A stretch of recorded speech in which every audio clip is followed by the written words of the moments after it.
So we're going to be replacing the radiator on a 2003 Toyota Matrix. This is good for the Pontiac vibes as well. We'll get right into it.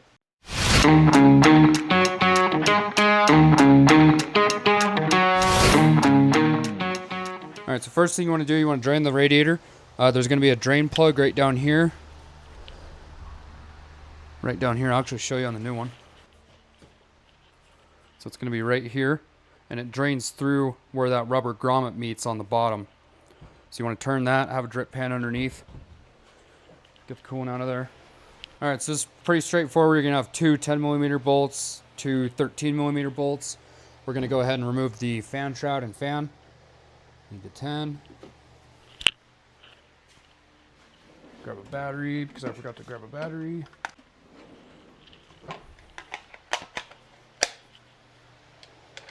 So yeah, you're going to have two 10s. You're going to have one right here. And then one right below the top radiator hose.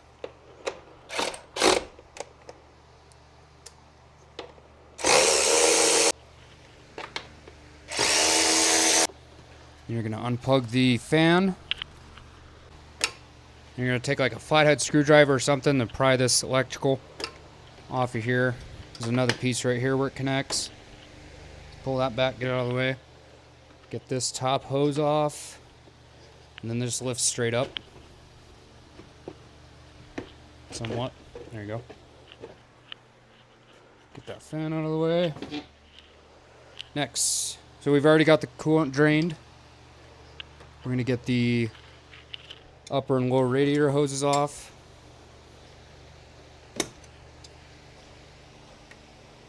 Prop that back. This lower one. The lower radiator hose is a bit more of a pain to get to, but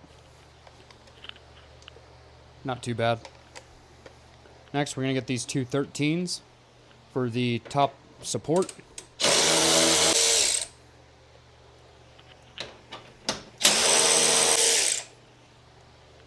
Okay.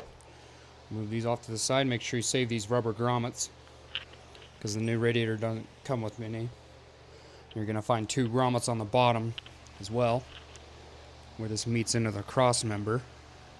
Just going to lift this straight up.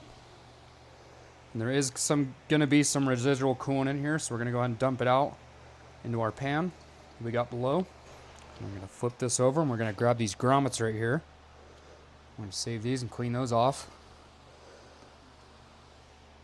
Definitely had some leakage down here. Everything from oil to coolant leaks. This radiator did have a hole in it. I'm just going to cross-reference this one just real quick. We know this is the right one though. Spouts come out at about the same angle. Drain bolts in the same area. Top supports, same areas. Fill ports, same area. Now, this one is actually for, I believe, the automatic transmissions. This one's a manual, so it doesn't have the cooler lines. But it will work, because when you order this, or the way I ordered this when it came with these pipe fittings right here, and I'm pretty sure those go to the transmission cooler, or the transmission lines for the cooler. But I just went ahead and took them off. Now, if you are interested, I will have an affiliate link in the description where you can pick one of these up if you are needing to replace your radiator. But we're going to go ahead and get these plugs off. And before we put this in, we're going to make sure this is tight. The drain bolt. So now we're going to take our new radiator. I'm going to prop this in here. We're actually going to clean these up real quick because I almost forgot. Alright, so we got those grommets cleaned up about as best we can get them. So we're going to take the radiator, put these back in the same orientation they came off. And actually, I don't know if these will actually stay on there, so we're just going to go ahead and put these in the cross member right now. And these go in, down, just like this. So these little notches face up. So they go in just like that. So now we're going to line these tabs up with those down there. Just going to drop this right in.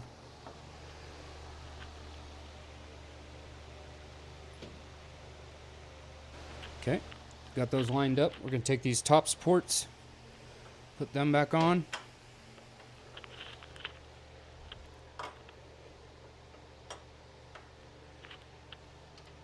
Take your 13s.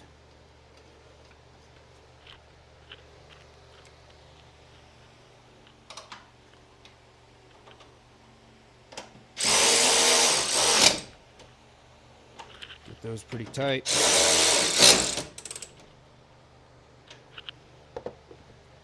Okay, we're going to go ahead and put the lower radiator hose back on. Now we're going to drop the fan shroud down back in there. Now it locks in these grooves on the bottom. So I'm going to get these notches lined up on these, both sides. Just drop this straight down. Get everything lined up. Looks good. Now we take our two 10 mils, put those back. Now you don't want to go very tight in these 10 millimeters, just because you don't want to crack the mounting spot on this shroud, but you do want to get them snug. Alright, throw your top radiator hose back on.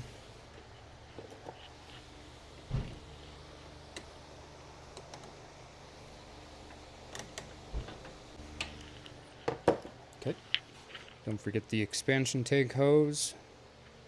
Get that back on there. Okay, you're all good to go. All you gotta do is add coolant.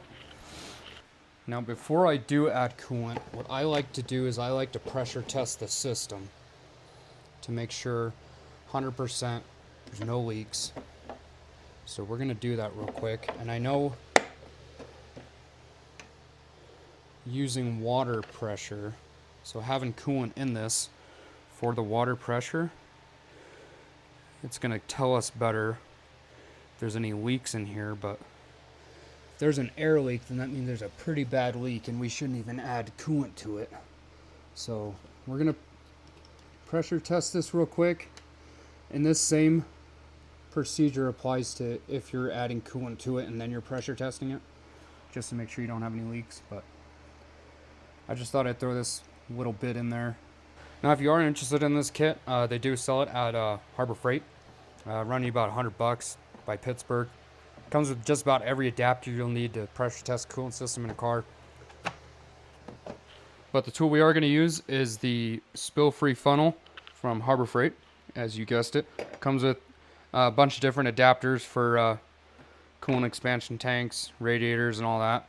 We're going to be using this to bleed the coolant. So you'll find whatever fitting fits on your radiator or expansion tank. Put the funnel back on it, and then add coolant. All right. So I'm just going to add this. Now you just want to keep adding coolant till this doesn't deplete any. And you also kind of want to squeeze on the hoses just to help it out a bit. But we're going to keep doing that till this funnel stays full. And then we're going to fill it till right around right here, a quarter of the way full. And then we're going to start the car, let it get to operating temperature. And once this top radiator hose gets hot, that's when we know that the thermostat opened up. And then all the air inside the system is going to be coming in and getting exhausted out through this funnel. And real quick, don't forget to plug in your radiator fan electrical plug down here. Don't forget about that. So now once you do start it and you got that funnel on it, like I said, you want to start it, run it till you feel the top radiator hose gets hot. It's going to start bubbling up a little bit more. That's just all those bubbles getting exhausted from the coolant system. Once you do that, you get the plunger, you plug the funnel, take the funnel out.